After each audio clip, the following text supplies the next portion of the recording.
बिस्मिल्लाहिर्रहमानिर्रहीम। अस्सलामु अलैकुम वरहमतुल्लाहि वबरकातुहू। आबिद राजा चैनल की तरफ से आज मैं अपने दोस्तों को हर सांस का रोज़ाना सदका कैसे होगा वो बताऊंगा।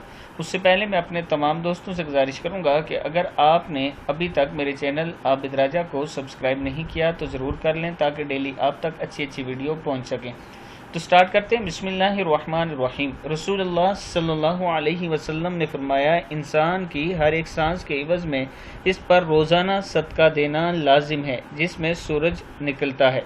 अर्ज़ की गई, या रसूलल्लाह सल्लल्लाहु अलैहि वसल्लम, इतना ज़्यादा सदका देने के लिए हमारे पास कहाँ गुंजाइश है? रसूलुल्लाह सल्लल्लाहु अलैहि वसल्लम ने फरमाया कि भलाई के दरवाज़े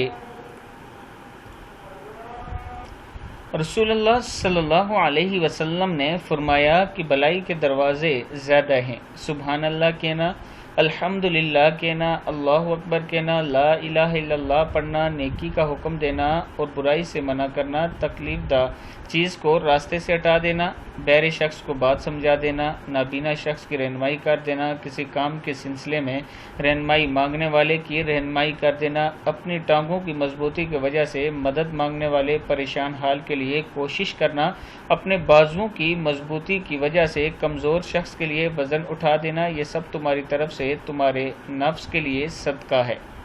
किताब का हवाला ये नीचे मौजूद है, आप दोस्त देख सकते हैं। तो दोस्तों, रमज़ान चल रहा है, आप दोस्त भी हर सांस का सदका नबी की सुन्नत समझ कर किया करें ताकि अल्लाह ताला हमें आखिरत में अच्छा सिला दे। इस वीडियो को आगे ज़रूर शेयर करें। अस्सलामु अलैकुम वरहमतुल्लाहि वबरकातुहू।